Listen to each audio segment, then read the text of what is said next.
Halo, selamat malam teman-teman.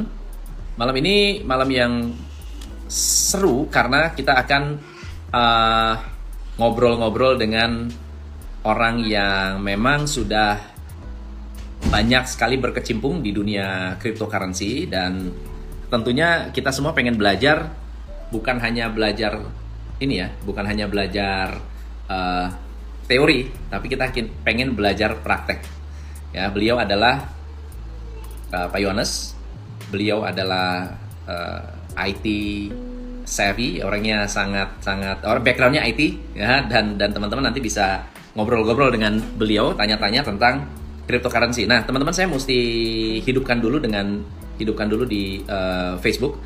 Jadi sambil menunggu boleh komen atau tanya tentang investasi cryptocurrency. Kalau saya cryptocurrency itu apa?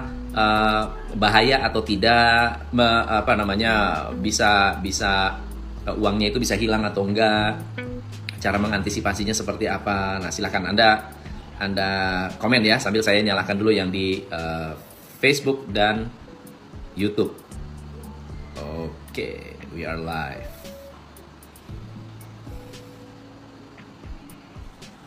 Mari kita cari di manakah. Halo, selamat malam teman-teman semua yang ada di Facebook, YouTube, dan di Facebook group TCI Business Community. Thank you and welcome. Selamat datang, thank you so much. Anda sudah hadir malam hari ini. Sudah banyak yang komen, sudah banyak yang nunggu bahas tentang kripto. Saya udah lama banget nggak bahas tentang kripto. Kenapa? Karena banyak hal yang tentunya berubah dari cryptocurrency, dan banyak sekali yang menurut saya perlu diupdate dari praktisi. Makanya hari ini saya mengundang Pak Yohanes untuk sharing tentang cryptocurrency. Oke, so sebentar ya, di sini Pak Yohanes belum masuk. Saya akan undang beliau di Facebook. Halo Pak Yohanes, apa kabar? Welcome. Suara aman? Wah, thanks banget for joining. Pak, saya mau undang Bapak di undang juga. Coba saya tunggu ya. Ya, muncul. Okay. Teman-teman, kalau saya nanti nggak lihat ke sini, lihat ke sana, berarti kita sedang ngobrol di dua platform yang berbeda.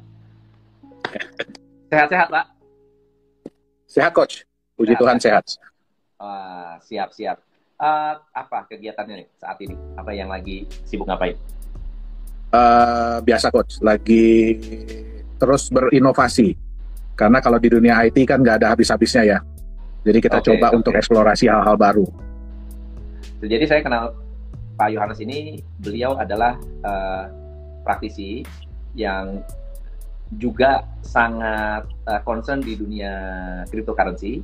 Sebetulnya bukan hanya praktisi, tapi beliau mengerti teknologi di balik cryptocurrency. Orang IT ini, teman-teman. Beliau ini orang IT. Jadi jangan kaget kalau nanti beliau membahas banyak sekali hal-hal yang berbau teknologi. Dan menurut saya mengundang beliau karena beliau bukan hanya mengerti sisi cryptocurrency-nya, tapi sisi dalamnya cryptocurrency.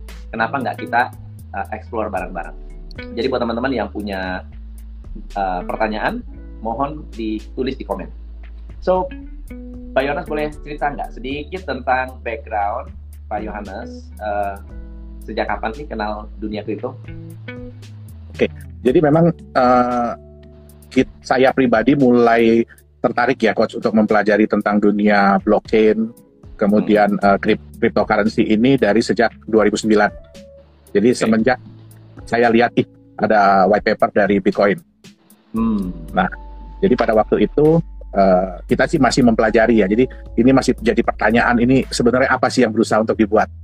Tapi kita sudah mulai tertarik. Kenapa? Karena si sang Satoshi Nakamoto ini dia berhasil menggabungkan konsep sebenarnya. Kalau secara teknologi sih sebenarnya yang dipakai adalah teknologi lama ya, jadi bahasa pemrogramannya pun bahasa lama, betul. Dan blockchain sendiri sebenarnya sudah dipakai ya di dunia pemrograman, database itu juga udah lama.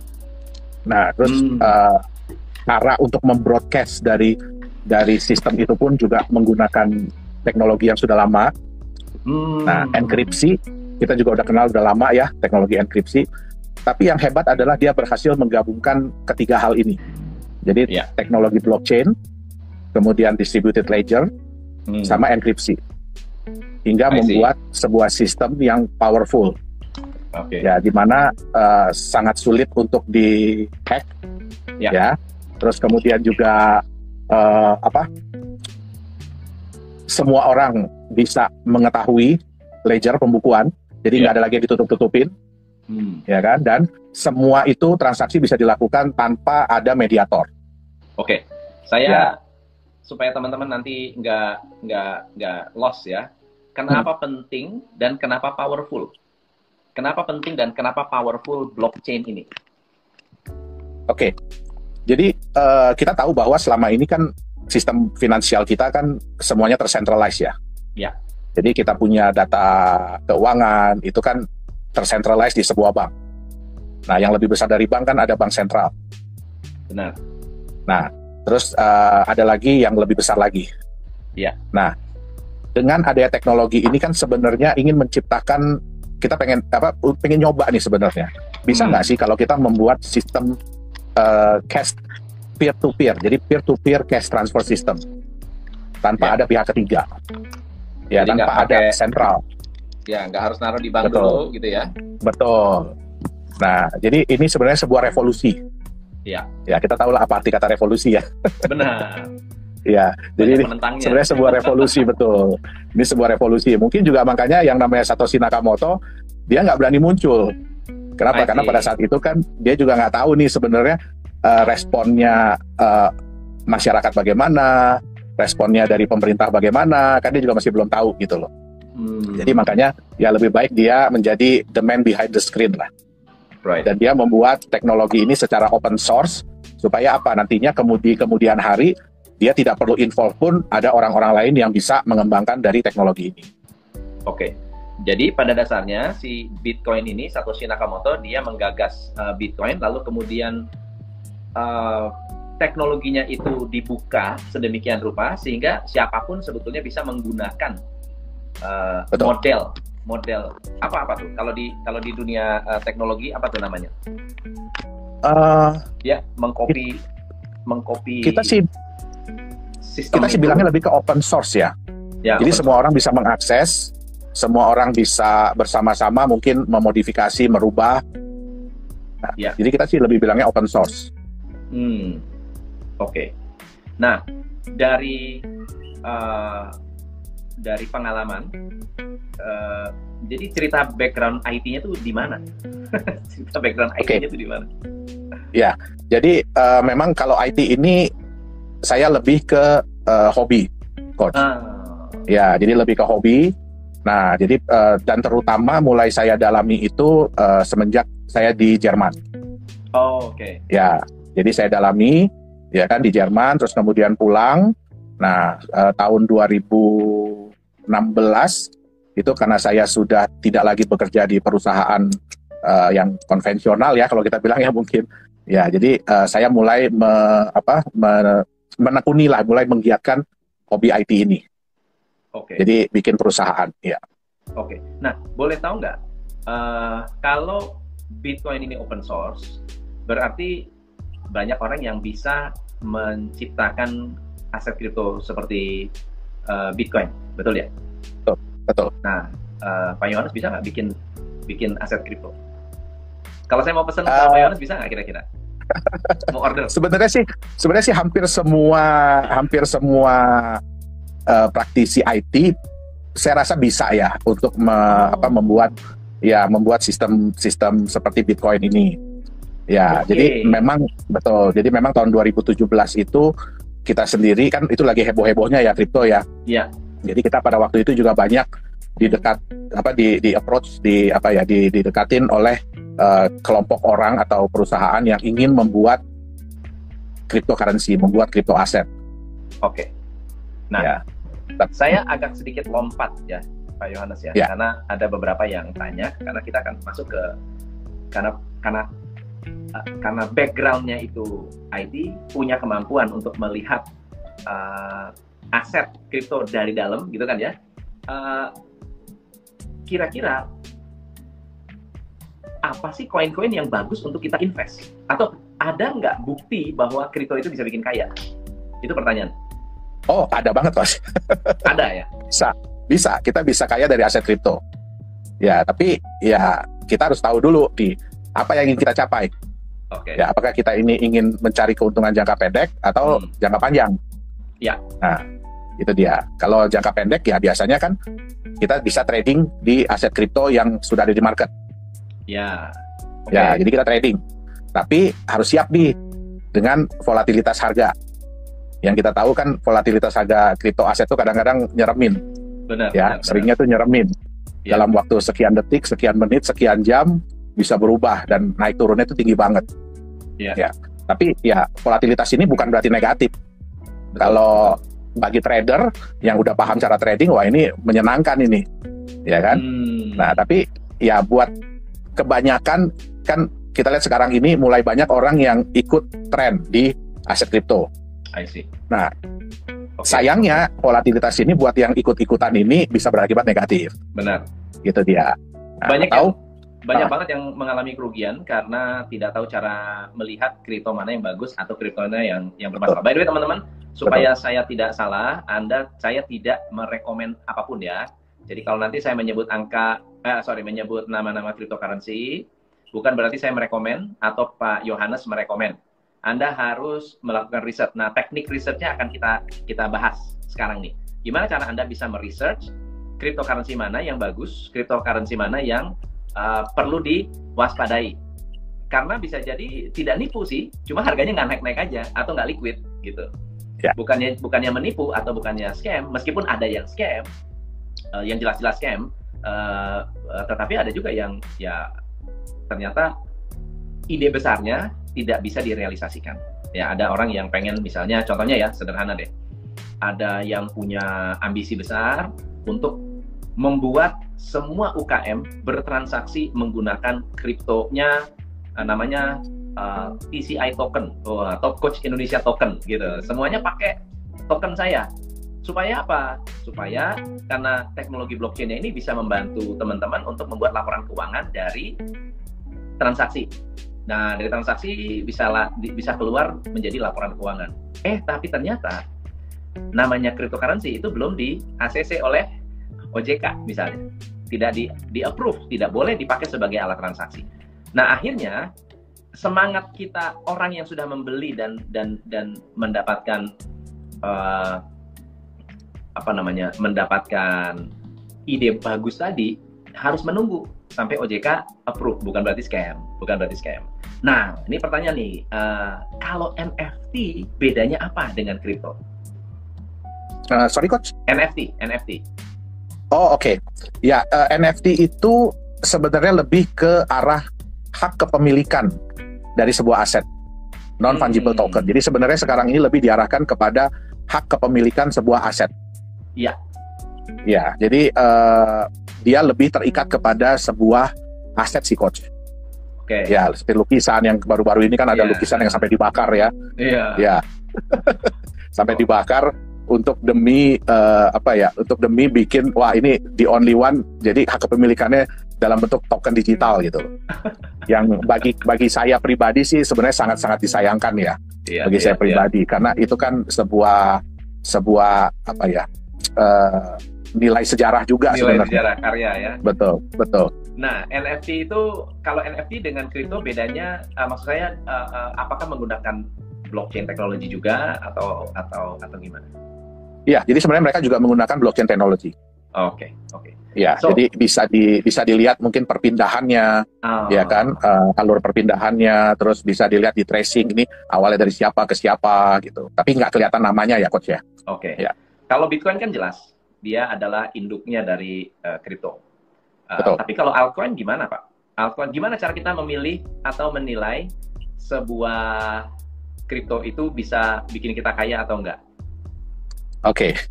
Ya, jadi memang seperti yang saya bilang ya, jadi kalau ada tipe yang jangka panjang, itu biasanya mereka itu beli pada saat masa penawaran nih. Pada saat masa penawaran, ICO lah yang sering orang sebut ICO, PCO, ya kan. Nah, terus kemudian mereka hold dalam jangka yang panjang. Dan ini sebenarnya udah terbukti ini Coach. Ini udah banyak orang-orang yang menggunakan model seperti ini, asal mereka bisa menilai ya coach ya. Nah, contohnya Eric Friedman. Kita bisa lihat lah Eric Friedman ya, umur 11 tahun, tahun 2011 beli Bitcoin di harga $1.000. Itu kalau dihitung-hitung tahun 2021 tuh jadi $25 juta tuh coach. Iya, ngeri ya. Jadi 25.000 kali coach. Nah, yang lebih parah Christopher Koch. Ya, dia beli Bitcoin $27. Pada waktu itu 5.000 Bitcoin tahun 2009, jadi waktu awal-awalnya sekali Bitcoin. Nah, tahun 2021 ini 5.000 Bitcoin ini ya kita udah hitung harga turun lah ya coach ya. Itu nilainya udah $250 juta coach. Nah, gila ya. Jadi kita bisa lihat bahwa ya sebenarnya tipe holder ini asal mereka bisa menilai dengan baik, ya mereka bisa untung jangka panjang dan untungnya itu wow. Nah, jadi kalau kita mau lihat aku itu sedikit ya coach ya, kita lihat prinsip investasi itu kan dari dulu kita tahu ya. Nah, orang kan taunya kan keuntungan tinggi apa rendah, terus resiko juga tinggi apa rendah. Tapi sebenarnya ada hal ketiga, yaitu waktu. Nah, semua orang tuh maunya keuntungan tinggi, resiko rendah, tapi maunya cepat. Untungnya itu cepat dapatnya, ya. Tapi sayangnya nggak bisa coach, dalam hidup tuh kita cuma bisa dapat 2 hal doang, 2 hal aja, ya kan? Jadi kalau mau keuntungan tinggi, dapatnya cepat, ya berarti resiko harus siap, harus tinggi resikonya. Benar. Itu dia. Ya, contoh lah kita bangun rumah kan, ya mau cepat, mau bagus, mau murah. Nah, ya kan nggak bisa. Kalau mau cepat bagus, ya mahal. Benar. Nah, iya. Jadi kalau kita bukan seorang trader ya, saya saranin lebih baik jadi tipe jangka panjang. Tapi yang coach tadi bilang, milihnya gimana nih? Ya kan, karena kebanyakan kan failed. Kita bisa lihat. Ya, baik disengaja ataupun tidak disengaja lah. Nah, jadi sebenarnya ya kita harus bisa lihat ya. Jadi kalau kita lihat, kita ngerti dulu konsep harga pasar. Gimana sebuah produk itu harganya bisa naik di pasaran. Nah, untuk bisa bikin seperti itu ya kita harus bisa buat orang-orang yang sudah punya, yang sudah memiliki, itu berat untuk menjual. Mereka lebih hesitant untuk menjual. Dan yang belum memiliki itu pengen, karena dia lihat, wah ini barang bagus nih, produk bagus nih, wah dia jadi pengen memiliki. Artinya penawaran sedikit, permintaan banyak. Nah, gimana caranya? Nah, yang pertama kita harus lihat aset itu harus memberikan hal-hal yang berikut nih. Eksklusivitas yang pertama. Jadi ada nggak sih eksklusivitas? Kalau kita lihat kan barang limited edition, barang yang jumlahnya terbatas, itu biasanya ke depannya harganya selalu naik. Kenapa? Karena jumlahnya terbatas. Nah, itu pun terjadi di aset kripto. Aset kripto itu sudah dibuat jumlahnya terbatas. Jadi ada eksklusivitasnya. Ya, jadi dari sekian banyak, saya salah satu pemiliknya. Eksklusif.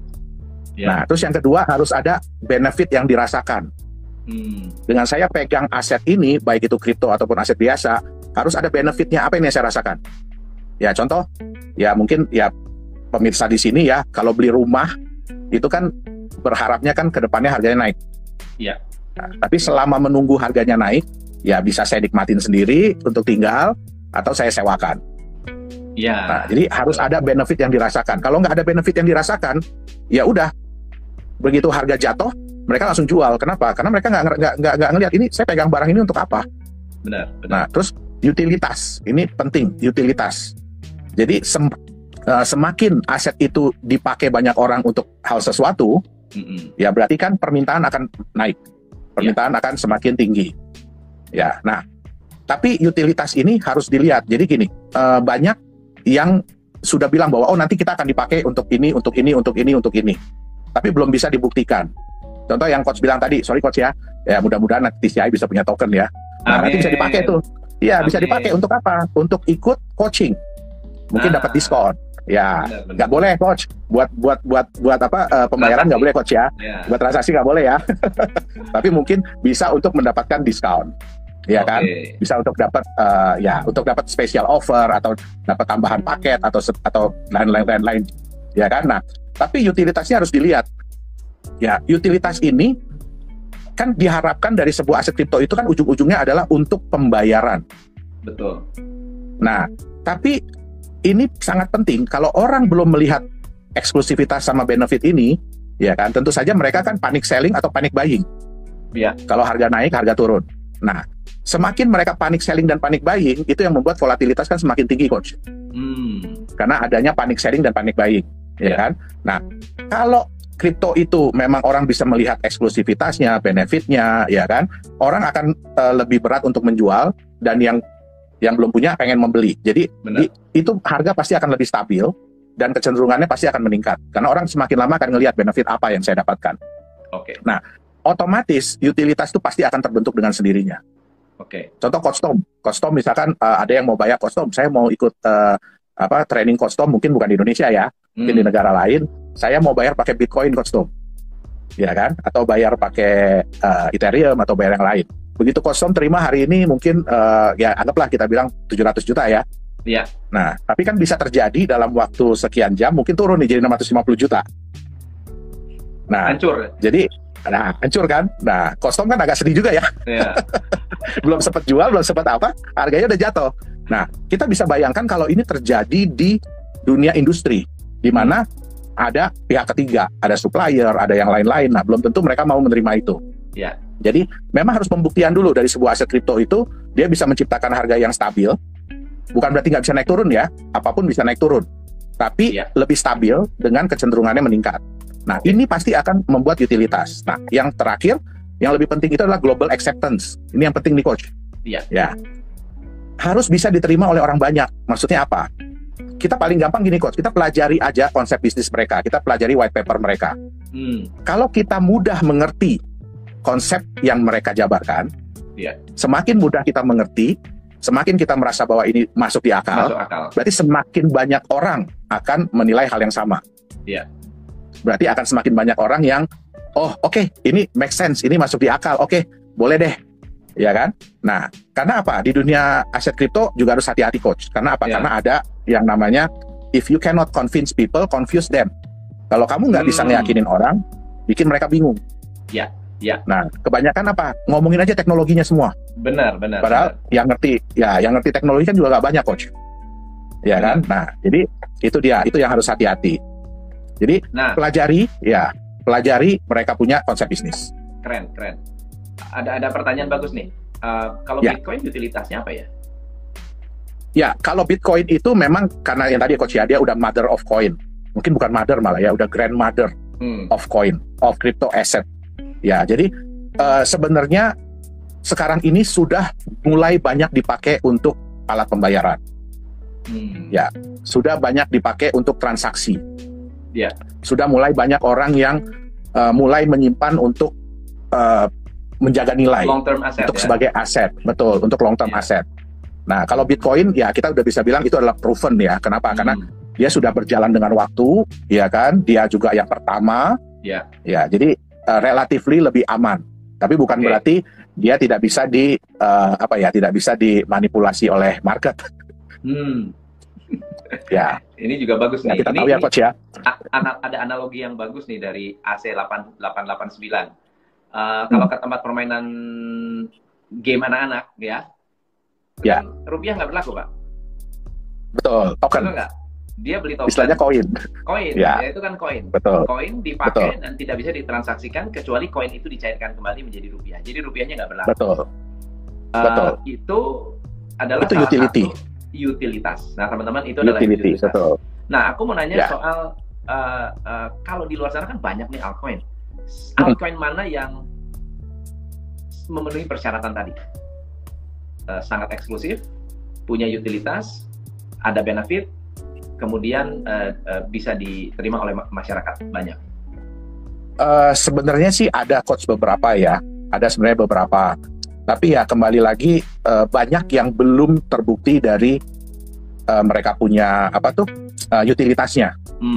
Kenapa? Karena kebanyakan utilitasnya ini belum terbentuk. Jadi yang kayak tadi, ya. Kita kasih contoh Ethereum deh ya, yang nomor 2-nya nih ya. Ethereum itu harganya kan mahal, dari kemarin ini cuma saya beli 9 juta, sekarang 42 juta, 45 juta, 46 juta. Nah, itu gimana tuh? Kok bisa dia seperti itu? Oke. Jadi kalau Ethereum itu yang paling kuat adalah di sisi utilitasnya, Coach. Ethereum itu. Kenapa? Karena Ethereum itu kan menyediakan sarana untuk membuat smart contract. Jadi untuk menciptakan aset-aset kripto lain, token-token lain. Nah, di mana untuk membuat itu mereka developer harus punya Ethereum. Nah, terus untuk menyebarkannya, untuk mendistribusikannya perlu Ethereum. Ya, ya, ya. Untuk transfer itu pun perlu Ethereum. Ya, itu konsepnya time zone juga tuh. Iya. Ya, kalau ada di dalam arenanya mereka harus menggunakan koinnya mereka. Betul. Itu sudah. Jadi apapun mainannya. Benar. So, makanya yang menyimpan, karena perputarannya banyak, maka yang menyimpan dalam jumlah besar pun banyak. Itu yang menyebabkan harga mereka naik. Betul. Halo Mawar, kita lagi bahas cryptocurrency, lagi bahas cryptocurrency nih, teman-teman. Ya. So, kalau koin lain, misalnya contohnya, misalnya XRP. XRP gimana? Ya. Kalau XRP kita lebih melihat, jadi gini, kekuatannya tuh ada di developer. Ya, jadi XRP itu dia punya developer yang solid, ya, dan developernya itu ya terus berinovasi ya, gitu. Jadi kita lebih melihat, jadi kalau kita mau menilai itu ya dari banyak segi sih sebenarnya. Betul. Jadi apakah developernya solid, apakah developernya masih terus berinovasi, ngembangin produk, ya kan? Nah, kalau Ethereum kita lihat dari utilitasnya, nah, jadi semakin banyak token atau ya token yang dibuat di basis Ethereum, ya berarti Ethereum itu akan semakin dicari, akan semakin digunakan. Nah, terus ada lagi yang konsepnya stable coin, ya kan, dimana stable coin itu ya di backup 100% oleh sebuah aset tertentu. Ya. Tuh. Ya, jadi semua itu kita bisa lihat dari banyak sisi sih, Coach. Mana yang lebih diangkat oleh developernya. Ya, oke. Halo Melody, kita lagi bahas cryptocurrency nih, teman-teman. Ya, membahas apa sih sebetulnya cryptocurrency dan mengapa cryptocurrency ini penting untuk dikenali oleh kita. Ya, pada saat kita membuat keputusan investasi di cryptocurrency, kita perlu memahami risiko, tapi bukan hanya risiko, kita perlu memahami project di balik cryptocurrency itu, begitu ya. Lalu apa bedanya token dan koin? Nah, itu bagus nih pertanyaannya nih. Ada token, ada koin. Jadi jadi gini, mother of coin yaitu Bitcoin itu adalah koin. Artinya dia berjalan di network dia sendiri, dia berjalan pada blockchain dia sendiri. Ya. Jadi kalau di Bitcoin itu ada namanya core wallet. Jadi core wallet itu cuma bisa menyimpan Bitcoin. Dia tidak bisa menyimpan Ethereum atau lain-lain. Ya. Nah, kalau token itu adalah sebuah aset kripto yang blockchain-nya itu nebeng ke network dari sebuah koin. Jadi Ethereum itu adalah koin. Nah, token-token yang dibuat di smart contract Ethereum, aset-aset kripto yang dibuat di smart contract Ethereum itu adalah token. Ya. Good. Ini bagus nih, ada pertanyaan lagi. Kalau Shiba dan Celo, apakah ada prospek depannya? Jujur, Coach, saya nggak berani komen, Coach. Nah, justru jadi gini, ini sebetulnya pertanyaan yang salah, teman-teman. Ini adalah pertanyaan yang salah. Karena apa? Karena kita mencoba untuk mendapatkan shortcut dari orang yang sudah melakukan riset atau belum melakukan riset. Nah, saran saya adalah belajar cara melakukan riset. Nah, saya pengen dengar nih dari Pak Yohanes. Gimana sih caranya untuk meriset ini koin ini sebetulnya worth it atau enggak, atau token ini worth it atau enggak gitu. Ya, jadi saya setuju banget, Coach, ya. Jadi Coach ada bilang kan ada resiko. Jadi memang kalau kita siap kaya dari aset kripto, ya kita juga harus siap menerima resiko. Benar. Nah, apa aja sih resiko yang bisa terjadi di dunia aset kripto? Yang pertama ya harga pasarnya begitu masuk di market itu jatuh bahkan bisa sampai 0. Dan itu sudah banyak terjadi. Terus yang kedua, platform utilitasnya bahkan ada yang menghilang. Jadi yang tadinya bisa dipakai di suatu tempat, nah tempat pemakaian ini hilang. Nah, terus yang terakhir adalah developernya lepas tangan atau bahkan menghilang. Ya. Jadi ya resiko itu pasti ada dalam segala hal ya, bukan cuma dalam investasi. Benar. Tapi bukan berarti kita nggak bisa meminimalisir nih resiko ini nih. Itu makanya ada yang istilahnya manajemen resiko. Benar. Ya, jadi yang paling gampang adalah pertama pelajari dulu. Kan kita pengen kan di hashtagnya itu kan aset masa depan, coach. Benar. Di salah satu market di kita kan hashtagnya crypto aset itu adalah aset masa depan. Artinya Benar. saya bukan cuma bisa pegang dalam waktu short, dalam waktu pendek, tapi juga dalam waktu panjang. Nah, yang paling penting pertama adalah yang saya bilang tadi kan, kalau XRP kekuatannya ada di developer. Developernya itu solid. Ya, developernya itu memang benar-benar komitmen untuk mengembangkan produknya, bisnisnya, ya kan, project-projectnya. Nah, jadi yang pertama adalah pelajari dulu ini developernya jelas atau enggak. Bentuknya apa sih? Apakah dia badan hukum, jadi perusahaan, atau cuma grup atau kelompok, atau bahkan kan Bitcoin juga Satoshi Nakamoto nggak jelas siapa ya. Nggak jelas. Jadi ngapain kita mesti muncul? Benar. Nah, jadi ya itu sih yang saya bilang tadi ya, coach ya. Kalau Bitcoin kan memang karena mereka nggak tahu. Saya bilang mereka karena ya saya sendiri yakin bahwa Satoshi Nakamoto itu bukan satu orang. Ya, jadi kita nggak bisa lagi kayak Satoshi Nakamoto. Ya. Nah, terus yang kedua, kalau dia memang untuk utilitas nih, pelajari dulu platform utilitasnya udah jelas apa belum. Benar. Ya, apakah masuk di akal, bisa dipakai. Ya, terus coba pelajari aset ini punya intrinsic value atau tidak. Artinya dia punya nilai internal atau enggak aset ini, atau cuma sorry to say ya, coach ya, cuma ya aset digital. Iya. Gitu loh. Nah, dan di mana harganya tuh nanti lebih didominasi sama kepercayaan. Jadi kalau kepercayaan market turun, harganya bisa jatuh. Kepercayaan naik, harganya naik, ya kan? Nah, terus yang paling penting adalah hindari aset kripto yang memberikan konsep bisnis yang tidak masuk di akal. Iya. Contoh, nanti bisa dipakai untuk pembayaran di Indonesia. Contohnya bisa dipakai untuk bayar tol, bisa dipakai untuk isi bensin, bisa dipakai untuk apa? Ya. Jadi ini money kita gitu. kita udah bisa bilang. Nah, kita udah bisa bilang di Indonesia nggak boleh. Iya. Gitu loh. Di Indonesia nggak boleh. Nah, atau yang memberikan ya janji yang muluk-muluk lah, yang terlalu yang terlalu luar biasa. Terus banyak gini. Kan kita udah tahu ya, coach ya, ada beberapa aset kripto dengan konsep bisnis yang ternyata fail, ternyata gagal. Tapi itu terus di-copy oleh developer lain, terus ditiru oleh developer lain. Nah, kalau yang pertama aja udah terbukti gagal, bagaimana dengan yang selanjutnya? Oke. Ya, yang terakhir, yang paling parah ya scam. Ya, scam karena memang udah niat dari awal sih scam. Betul, ya, betul. Pak Yonas, ceritain dong tentang Polkadot. Apa yang unik dari Polkadot tuh? Sorry coach, aku belum terlalu pelajari tentang Polkadot tuh. Nah, jadi ada banyak koin-koin yang antah berantah, ya, dia naik dengan cepat. Oke. Jadi kalau aku lihat ini Polkadot ini, Polkadot ini lebih ke cross chain. Jadi ya lebih ke cross chain. Ya, jadi sebenarnya bagus sih, coach. Secara sistem sih dia bagus. Jadi ini konsep baru atau konsep baru, atau ini adalah salah satu bentuk utilitas. Sehingga membuat dia harganya luar biasa, cepat banget naiknya. Betul. Jadi ya memang kan sekarang ini problem di dunia aset kripto ini kan kalau kita mau mengubah aset ya, terutama yang koin nih, karena koin ini kan berdiri di blockchain masing-masing nih. Benar. Ya kan?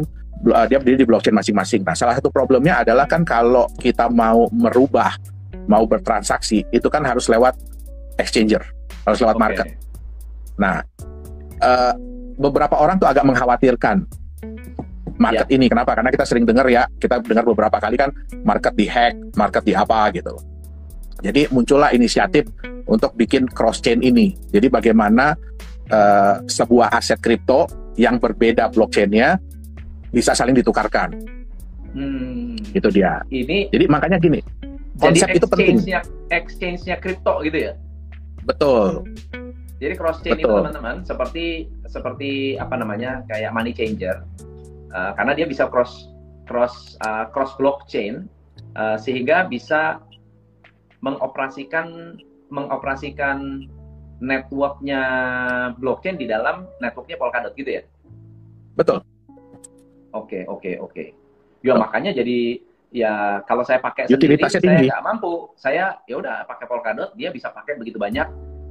Makanya jadi kayak BNB itu satu apa namanya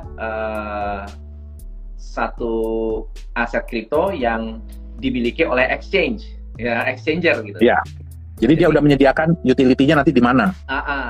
Jadi udah pasti akan dipakai, harus lewat itu dulu. Ya, jadi cara permainannya begitu. Ya kayak main di time zone, harus beli koin dulu baru bisa main.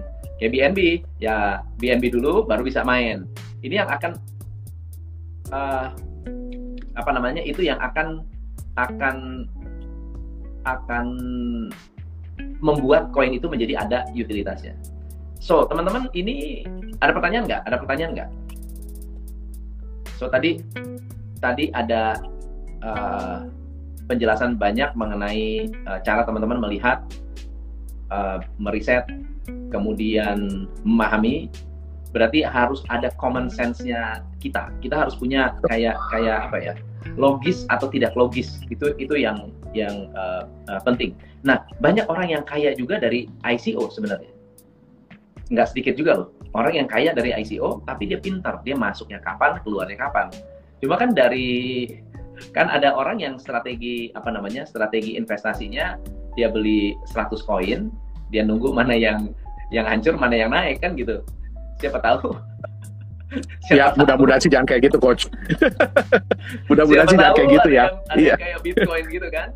Tapi itu kan namanya gambling, teman-teman. Beda loh.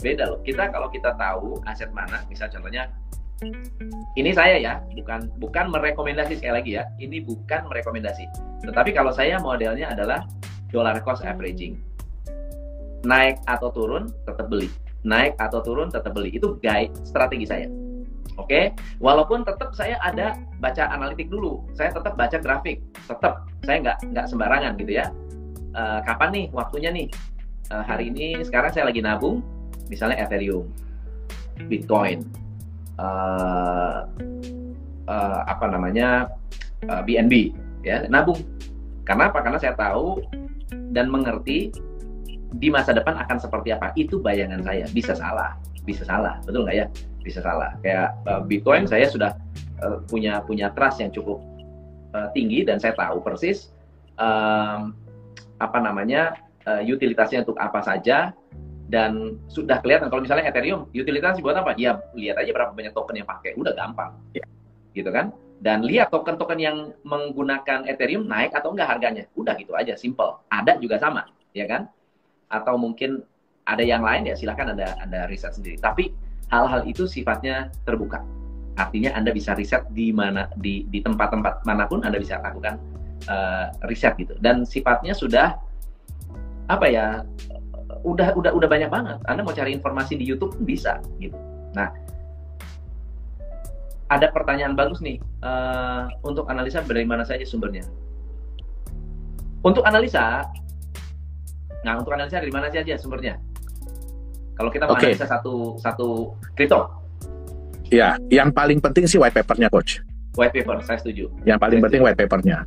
Jadi yang saya bilang tadi, teman-teman. Betul. Jangan malas baca. Betul.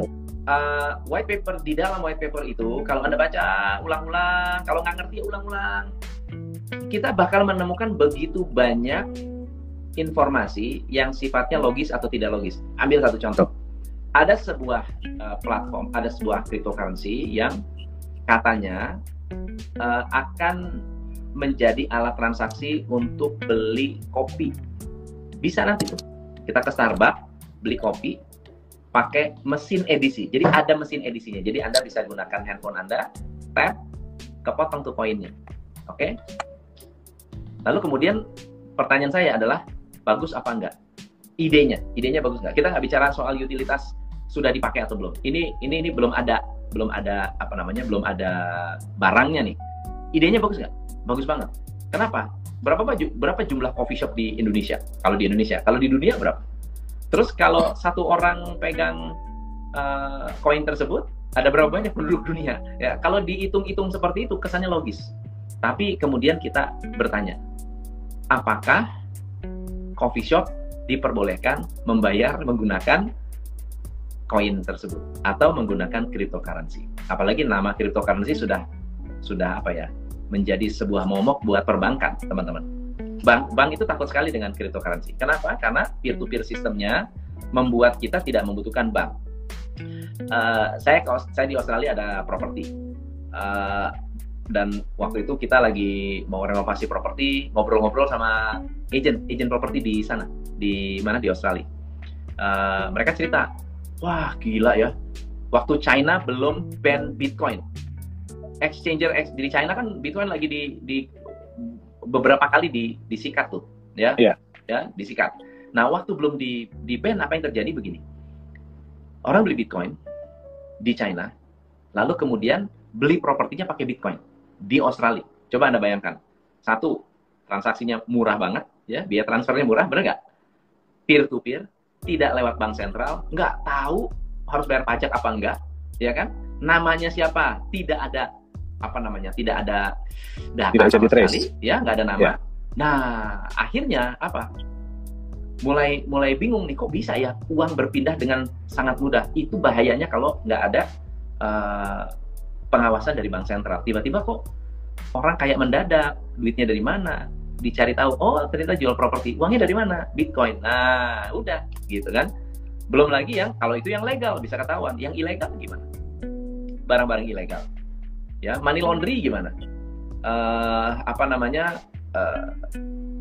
Beli senjata gitu, beli senjata pakai Bitcoin mungkin. Nah, kita kan nggak tahu, tapi sangat memungkinkan hal ini bisa menyebabkan aset kripto itu bisa menjadi berkembang. Nah, begitu teman-teman. Wah, Pak Sukamto, halo. Miner kripto di-ban oleh China. Betul. Coach dulu pernah bahas BCH, menurut Coach kedepannya gimana? Bitcoin Cash gimana tuh? Adiknya Bitcoin. Sebenarnya sih gini Coach ya, jadi banyak yang berusaha untuk mengikuti jejak dari Bitcoin. Makanya kan Bitcoin itu udah beberapa kali di forking ya, Forking ya, apa sih? Forking itu jadi mereka berusaha untuk membuat chain baru dari Bitcoin. Makanya ada Bitcoin Gold, ya kan, Bitcoin Cash. Nah, betul. Jadi itu adalah anakan dari Bitcoin. Nah, itu biasanya yang membuat itu adalah miners. Jadi karena kita tahu ya kemarin itu kan mining udah agak-agak berat ya untuk Bitcoin ya, karena persaingannya semakin lama semakin tinggi. Ya. Nah, jadi para miners ini ya berusaha untuk membuat anakan dari Bitcoin-nya. Ya, jadi ya itulah muncul yang Bitcoin lain. Ya. Nah, sama teman-teman, kalau dulu saya masih punya trust yang cukup bagus untuk BCH ya, Bitcoin Cash ya. Tapi sejak mereka pecah, itu yang menurut saya agak blunder juga begitu. Nah, so kedepannya apa sih sebetulnya yang perlu kita lihat dari altcoin ini nih? Ada nggak altcoin yang punya potensi untuk kita invest? Sebenarnya ada, Coach. Sebenarnya ada. Ya, jadi ya, tapi kembali lagi ya, kita harus kenal dulu diri kita. Oke. Kita harus kenal dulu diri kita, pelajari baik-baik ya white papernya, ya, jangan sampai salah pilih. Terutama juga ini bukan terjadi cuma di altcoin yang baru sih Coach, tapi juga yang di lama-lama nih. Yang lama-lama. Yang kita tahu, betul, kita tahu kan jumlah kemarin ini kan jumlah orang yang mulai menggiati aset kripto di market itu kan mulai naik pesat ya, beberapa tahun belakangan ini. Nah, terus ya yang sayangnya adalah kebanyakan dari mereka itu yang memilih aset tanpa melihat dulu. Ini apa sih sebenarnya aset ini? Kita bisa lihat ada aset yang padahal udah jelas-jelas dibilang bahwa satu token di backup oleh 1 gram emas selama-lamanya. Terus di market itu ya mungkin kita nggak tahu ya, mungkin dimanipulasi. Ya. Dan dibikin harganya bisa sampai 260 juta. Jadi 1 gram emas itu senilai 260 juta. Tapi ya itu nggak mungkin bertahan lama karena orang akan sadar bahwa ini apa sih sebenarnya gitu loh. Iya, orang akan mulai meneliti. Nah sekarang harganya ya kalau namanya aset di backup 1 gram emas, masa orang mau beli di 2 juta kan gitu normalnya ya logiknya. Benar. Nah Pertanyaannya sekarang, ada nggak yang nyangkut terus di angka 260 juta itu? Pasti ada. Pasti ada. Karena nilai market itu terjadi karena ada pembeli. Benar. Di harga itu. Kalau tidak ada pembeli di harga itu, nggak mungkin terjadi harga market, nilai market. Nah, pertanyaannya, mungkin nggak token ini bisa balik lagi ke harga 260 juta? Berat, berarti ya? kita harus berharap ya marketnya ini terbentuk kembali, bukan, percaya lagi. Bukan. Kita harus berharap, kan orang udah mulai meneliti nih coach, ini apa ini token kan? Kok bisa sampai 260 juta? Nah, berarti kita berharap harga market emas nantinya bisa 1 gram 260 juta, supaya token ini pun nilai satu tokennya bisa 260 juta kan gitu. Iya. Jadi kembali lagi, untuk altcoin ini memang karena banyak sekali bermunculan, ya kita teliti deh, kita baca dulu deh, jangan keburu-buru, ya jangan kesusu kalau orang bilang untuk beli kripto. Ya, jadi satu hal sih yang buat saya sedih itu waktu saya sarapan, saya makan, terus tiba-tiba ada anak-anak muda ya. Jadi ada anak-anak muda mungkin masih kuliah semester awal. Saya dengar mereka, kripto kan lagi ngehits nih. Yuk, kita beli aja 10 biji. 10 macam. Syukur-syukur kalau satu jadi gitu kan. Syukur-syukur kalau satu berhasil. Ya, kalau menurut saya sih sedih ya coach ya. Kenapa? Karena ini kan teknologi yang sangat bagus. Sebenarnya ini kan adalah sebuah inovasi. Ya, ini sebenarnya bisa dijadikan aset. Asal benar, asal bagus, itu bisa dijadikan sebuah aset masa depan. Contoh aja, kayak saya bilang tadi, ya kan, Eric Friedman. Ya. Nah, tapi ya kita harus bisa menilai, ya kan, apa sih yang akan menjadi the next Bitcoin. Bitcoin yang saya bilang tadi di awal adalah dia berhasil menciptakan sebuah konsep. Benar. Yang luar biasa. Jadi kita jangan cuma ngelihat teknologi. Ya, karena ya jujur nggak semua orang bisa paham tentang teknologinya pasti. Kita pun tetap selalu belajar soal teknologi. Jadi nggak ada yang di atas langit masih ada langit lah selalu. Betul. Tapi yang paling penting adalah lihat, ini masuk di akal nggak? Saya mudah nggak untuk mengerti konsep ini? Ya. Itu dia. Saya mudah nggak? Ini bisa nggak nanti diaplikasikan? Benar. Gitu. Nah, jadi dan yang paling penting adalah yang saya bilang tadi. Jadi kita mau investasi, kalau mau yang cepat ya harus siap dengan resiko yang tinggi. Benar. Kita lihat Bitcoin pun untuk bisa mencapai hal seperti ini udah berapa tahun harus dia lewati, ya kan, untuk sampai bisa akhirnya diterima oleh market dan penerimaannya juga luar biasa. Oke. Pertanyaan bagus dari Sylvester Siboro. Pak Tom, Pak Yohanes mau tanya, apa yang menjadi syarat mata uang digital bisa masuk ke pasar market atau ke pasar atau ke market? Jadi berbeda-beda Coach Tom, tergantung dari marketnya, terus tergantung dari regulasinya sebenarnya. Jadi ada beberapa negara yang memang sudah meregulasi, ya terutama seperti Singapura, ya kan, Jepang, Korea, Cina. Ya, jadi sebenarnya pemerintah Cina pun bukan melarang. Jadi bukan melarang. Setiap individu tuh tetap boleh megang Bitcoin. Tapi yang diatur lebih banyak adalah marketnya. Yang diatur adalah lebih banyak marketnya. Ya, tapi ya terutama kayak Korea ya. Korea sekarang ini lagi getol, lagi sangat-sangat lihat. Betul. Mereka ingin meregulasi daripada market kripto ini. Dan mereka juga meregulasi aset-aset kripto apa yang boleh diperdagangkan. Karena ya jujur lebih banyak orang yang kehilangan uang di dunia aset kripto daripada yang dapat uang. Betul. Nah, jadi dan kita tahu ya, maksudnya masyarakat Cina kan jumlahnya yang terbesar. Jadi jangan sampai masyarakat mereka juga mengalami kerugian yang luar biasa, karena ya kita tahu ya, di Cina itu kan mereka investasinya sangat-sangat gila-gilaan. Nah, apapun istilahnya yang bisa mereka rubah duitnya, uangnya, ya mereka akan lakukan. Nah, tapi sayangnya ya ini dimanfaatkan oleh aset-aset kripto yang kurang bertanggung jawab lah. Jadi itu sebabnya juga akhirnya benar-benar regulasi. Nah, betul. Kalau kita nggak tutup mata juga. Apakah Indonesia akan keluarkan rupiah kripto? Ya, mungkin yang keluarin nama rupiah ada, tapi bukan resmi dari. Bukan negara. Gitu. Bukan negara. Jadi harus dibedakan, Coach. Ya, digital money dengan cryptocurrency beda. Benar. Ya, digital money dengan cryptocurrency itu berbeda. Digital money gitu. Kalau cryptocurrency ya teknologi. Pertanyaan bagus dari Pak Nugraha Tony, tanya Coach, apa arti backup emas di sebuah koin? Oke. Jadi kalau backup emas di sebuah koin itu maksudnya adalah sebuah koin atau sebuah token, sebuah aset kripto itu dia memiliki backup emas. Artinya dia merepresentasikan sejumlah emas. Oke. Jadi ada yang backupnya full 1:1 yang saya bilang tadi. Satu token atau satu koin itu di backup oleh 1 gram emas. Ya. Nah, artinya apa? Satu token itu merepresentasikan hak kepemilikan dari 1 gram emas. 1 gram emas. Ya. Kalau dia tidak ada fungsi lain, itu misalnya harganya mengikuti harga emas, dia menjadi stable coin. Betul. Gitu ya. Tetapi kalau Betul. dia tidak mengikuti harga emas, dia harus punya utilitas, dia harus punya manfaat lain selain daripada itu. Maka harganya bisa jadi lebih mahal daripada emas, kan gitu, benar nggak? Enggak, Coach. Hah? Jadi salah satu kelemahan dari stablecoin adalah enggak, karena orang udah tahu ya bahwa misalnya ada satu koin, dia katanya backupnya emas, tapi ada function lain yang membuat harga dia naik, memungkinkan apa enggak? Kalau dia lebih mengandalkan utilitasnya aja, itu biasanya enggak, Coach. Kalau mengandalkan kayak USDT.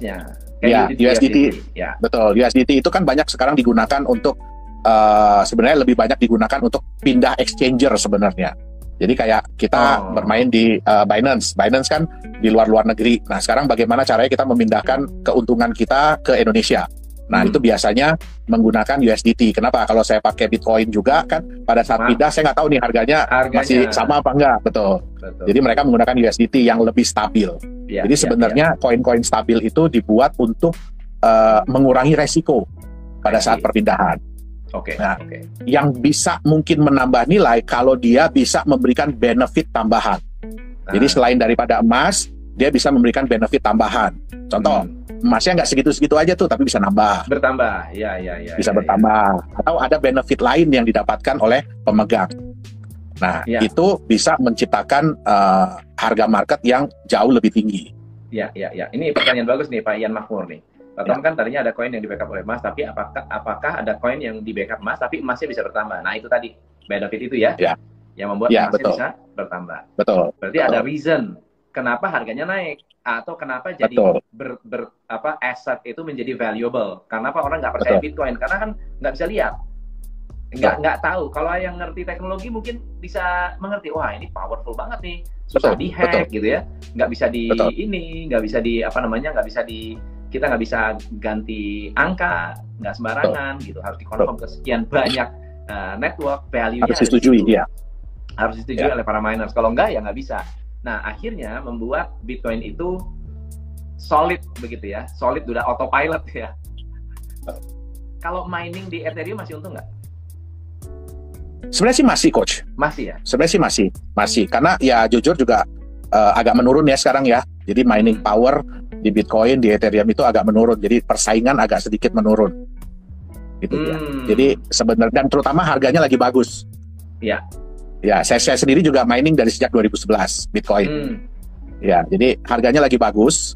Jadi kita ya masih bisa profit lah dari mining. Tapi butuh modal yang cukup tinggi kalau sekarang. Kalau sekarang ya. Ya, kita butuh modal yang sangat tinggi malah. Oke.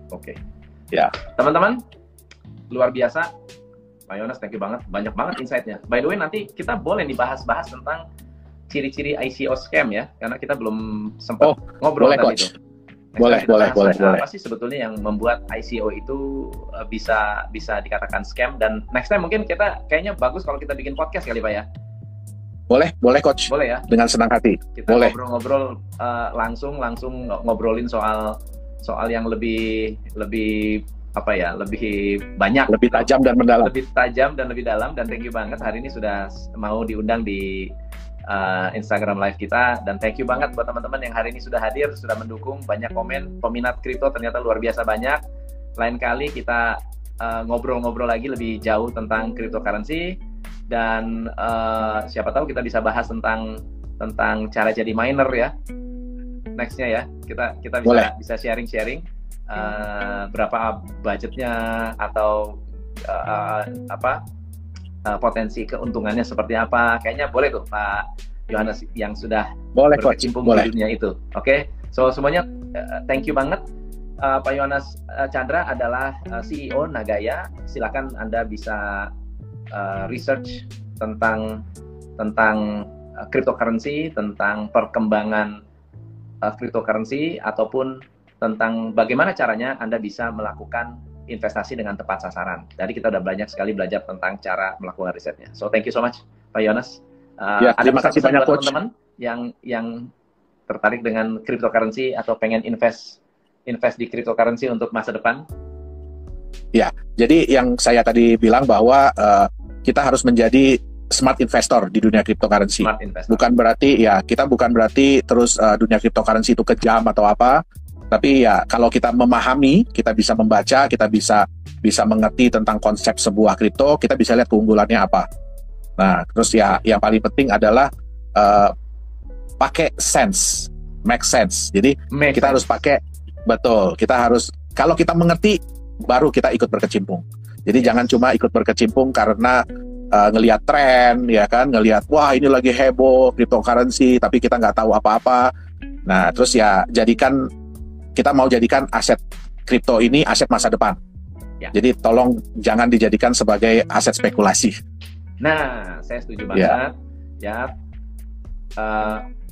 uangnya, maksudnya konsepnya bagus, tapi dicemari oleh banyak orang yang memanfaatkan ini menjadi sebuah scam. Ya, tapi juga kalau tidak ada peran serta dari pembelinya juga scam itu harusnya nggak ada, benar nggak? Betul. Karena betul. si pembelinya ini juga pada pengen untung cepat gitu. Itulah yang menyebabkan para pemain MLM, waduh luar biasa, money game ya, bukan MLM yang bener ya, tapi nggak ada produknya gitu ya.